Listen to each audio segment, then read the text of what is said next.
Okay, so I'm gonna call this video something like the Aesthetics of Detective Pikachu, some pretentious title or something, and it's gonna get copyright claimed all to hell because we're gonna watch the full trailer through, and that's just what we're gonna be doing. But I don't care because this movie is driving me very slightly insane right now, and I need to talk to someone about it. I need to talk to someone. Help me. Okay. Okay, so first of all, if I'm 10 years old, I'm losing my shit right now. I'm losing my entire shit. Because I remember playing like the very first Pokemon Blue. A friend of mine had Pokemon Blue on his Game Boy. And I came over to his house to play Pokemon. I did not come there for him. I came for his copy of Pokemon. The only thing I wanted to fucking do with him was play Pokemon. It was the only thing I cared about for that period of the time that I knew, and that was that. It was just so this, the imagery of this city full of humans and Pokemon just hanging out and doing shit. If I'm 10 years old right now, my mind is exploding inside of my head. Well, also, I mean, modern kids are probably more used to seeing CGI at this quality level, so maybe it's not as mind-blowing to them. But for me, this would have been like a full-on nuclear explosion in my brain. I would not have been able to handle even a little bit of all of this. Tim, your dad. And then there's Ken Watanabe. Why is Ken Watanabe here? Why he's one of the great actors of his gen. Why is he in this movie? I don't know why. If it was like an official Pokemon movie, okay, sure, but it's Detective Pikachu. But Ken Watanabe is here to lend an extraordinary amount of gravitas to this movie. And by the way, the shots are pretty gorgeous, right? Like if you just take a look at, you have like this drab, dark gray situation, clearly some kind of sad, tense situation that the characters are in, who knows what the fuck. But like, shots like this one, you can see the green screen. Like, it's green screened all to hell.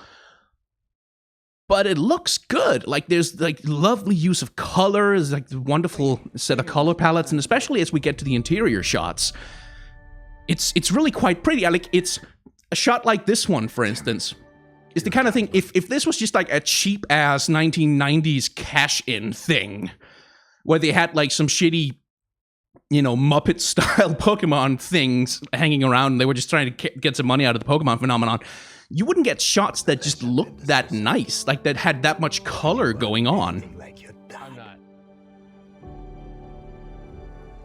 Like, take a look at these shots. Like, this is just really pretty. This just looks really nice. I can't promise anything in terms of what the film will be when we see it in full motion and everything, but the shots they chose for the trailer are just, they're just perfectly competent insofar as I know anything about film, they're perfectly competent, and in terms of color. Like, look at that. Presumably there's some kind of situation where he's living next to neon lights, and so they change color every once in a while, but look at how that plays out. Like, that's a really gorgeous little change to the scene right there. And that, you know, blue and red, pink, they call it bi-lighting nowadays. Carl Kalgren has a great video on it. It just does a really good job of lighting the characters and establishing how the scene feels. Okay, now we get to the part that's been driving me absolutely up the wall. Why does, what? Understand me, but put down the stapler or why does, so fur, CGI renderings of fur is tough. I remember back when, I think it was the second or third Shrek movie, whichever one Puss in Boots was first in, was released, they did a bunch of promotional material about the film, specifically about how difficult it had been for them to create a render for Puss in Boots fur that looked, you know, fuzzy and relatively real, and like it was real soft, nice fur, because he needed to be that super cute character. That was part of his whole thing. Anyway, why does Pikachu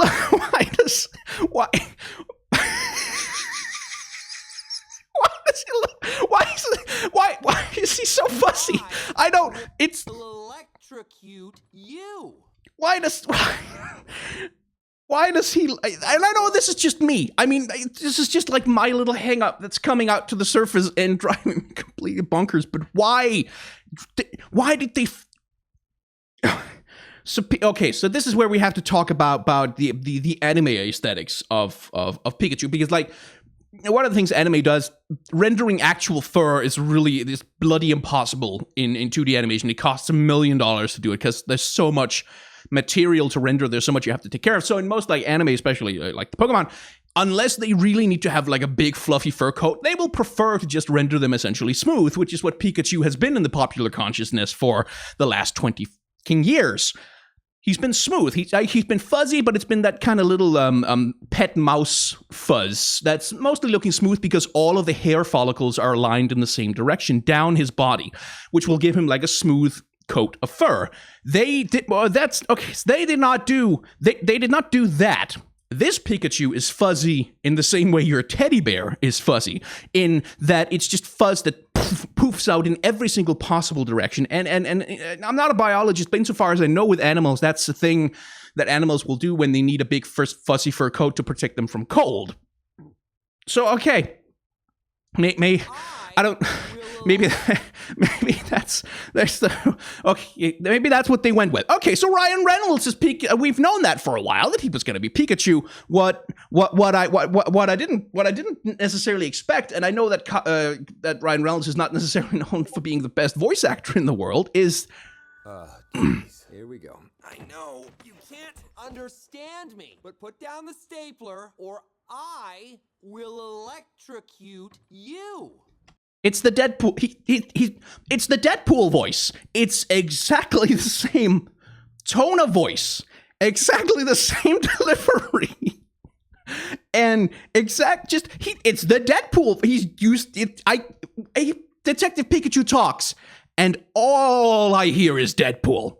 All I hear, and there's going to be Deadpool jokes. There's not going to be Deadpool jokes in Detective Pikachu, probably, but there's definitely going to be Detective Pikachu jokes in Deadpool 3. I hope we're all ready for that. That's a thing that's going to be in Deadpool 3. References to the fact that Deadpool is also Pikachu. That's a thing that's going to happen. Okay, the shot though, again, just a lot of really pretty colors, like a lot of really gorgeous lighting effects that are being used, which makes it bloody hell, I imagine, to animate the characters, especially the Pokemon, especially with all that fur, like to get that right within the shot of the scene. Whoa. Did you just understand me? I can't get over that fuzz. Like his tail, look at his tail. What animal has a tail that looks like that? Oh, did you just understand me? Oh my God, you can understand me. Stop. I've been so lonely. It's Deadpool. Okay, and again, so when we talk about the aesthetic universe of the Detective Pikachu film, I always knew that they were probably going to do like a city thing, but I always expected that it was going to be like a Pokemon city thing. Like when you go to a city in the Pokemon games and everything is just clean, and there's like maybe 4 or 5 people on any given street at any one time, because it's the Pokemon universe and they don't want to render that many NPCs or write dialogue for them, and everything's clean and is just nice, and it looks like just sort of the cleanest Japanese suburban neighborhood you have ever been in your entire life, no matter where you go. This is not that. And that's again an aesthetic choice on the part of the filmmakers to create a Hong Kong-inspired urban landscape. Does it take place in Hong Kong? No, it doesn't. It takes place in something city, which is a monument to the collaboration of people and yada yada. Which they've chosen to do that, which is so Hong Kong and the neon landscape that Hong Kong was, especially in the 70s and 80s. Is also the inspiration for Ridley Scott's Blade Runner, and it's an inspiration for cyberpunk aesthetics. And so we've got a Detective Pikachu film that, especially with all the neon lighting that's going, you see the red lighting here and the blue lighting in the bottom right and the neon light everywhere, that is shot and has a cinematography that reminds me of nothing so much as a Blade Runner film. It looks like an 80s or 90s cyberpunk film, and there's a Pika Pika Pika, he's adorable. You're adorable. They can't understand me, kid. Can no one else hear him? and there's just so something I talk about sometimes, and oh my God, why is he so fuzzy? Why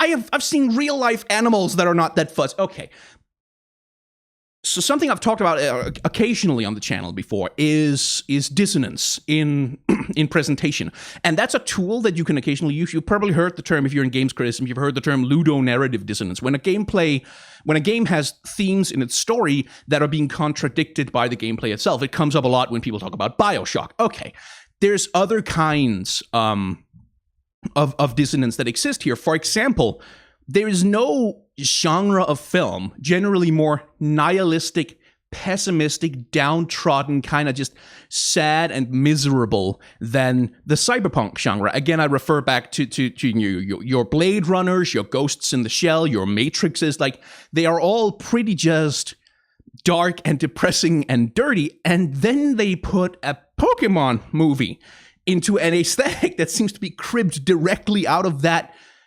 genre, and that is so dissonant. Like, those two things in my head just don't fit together, and they shouldn't fit together. It shouldn't work, which is why it does, which is why it works, which is why I cannot stop thinking about this goddamn trailer. Look,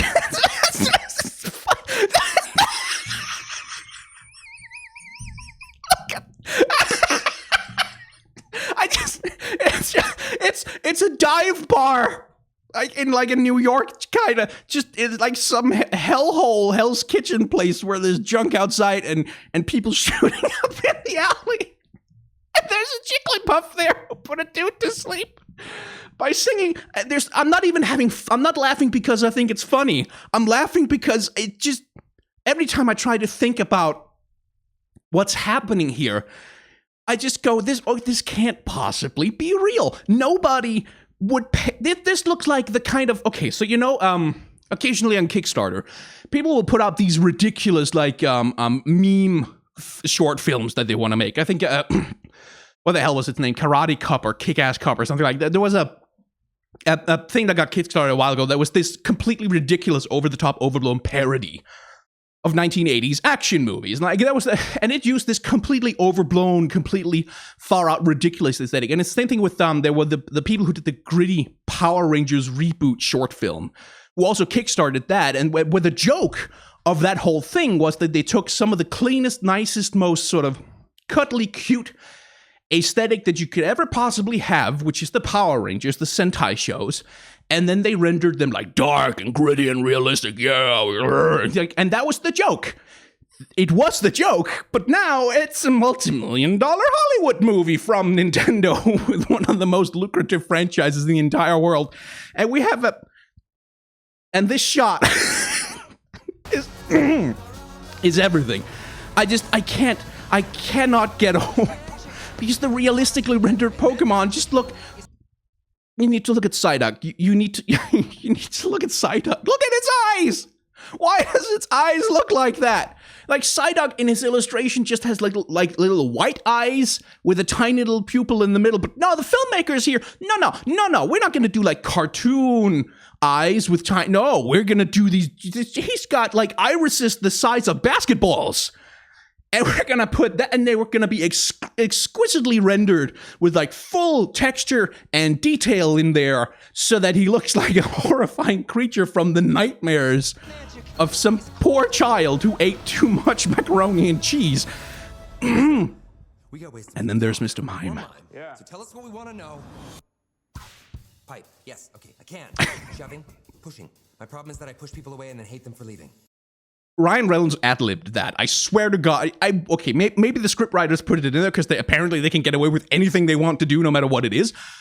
But that's a Deadpool joke. Like, that's the kind of joke that goes exactly in Deadpool.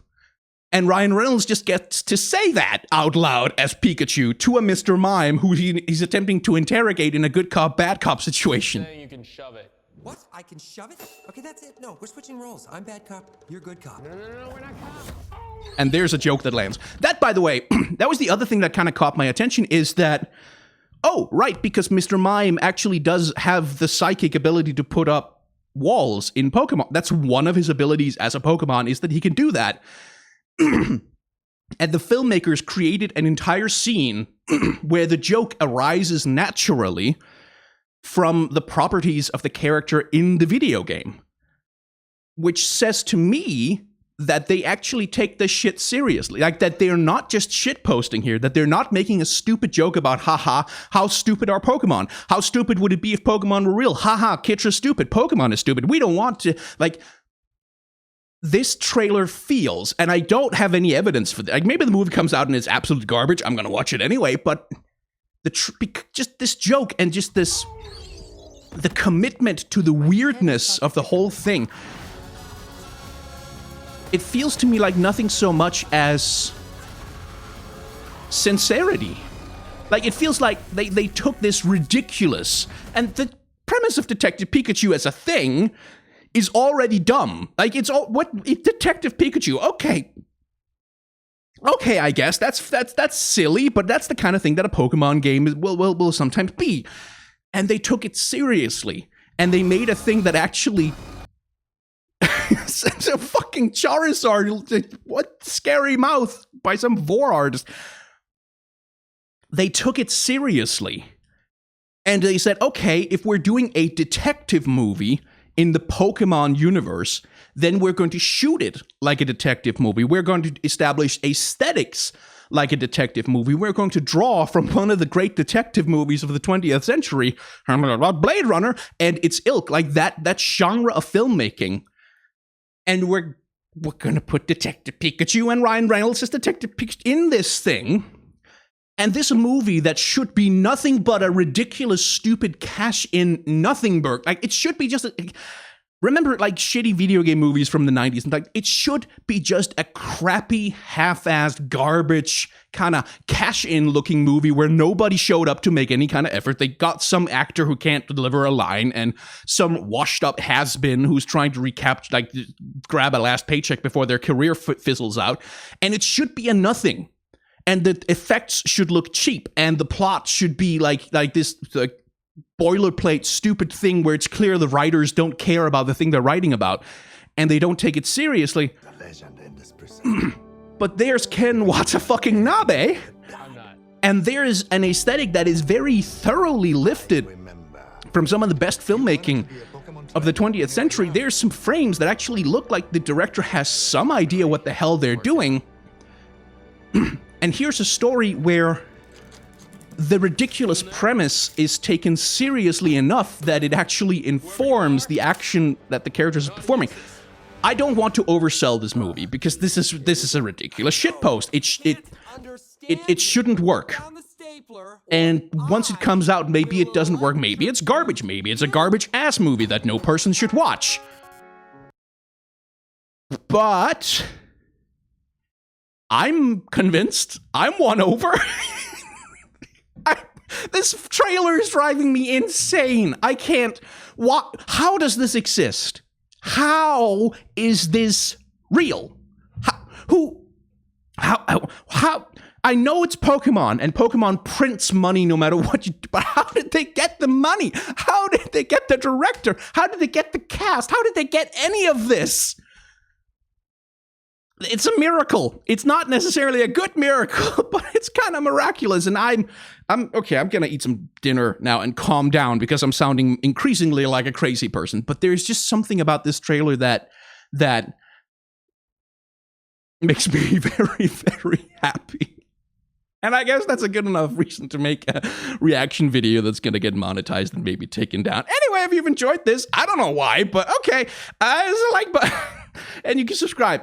I have a Patreon and the usual stuff and so on and so forth. And if you hit the dislike button, I don't blame you, but for the love of God, let some joy back into your life.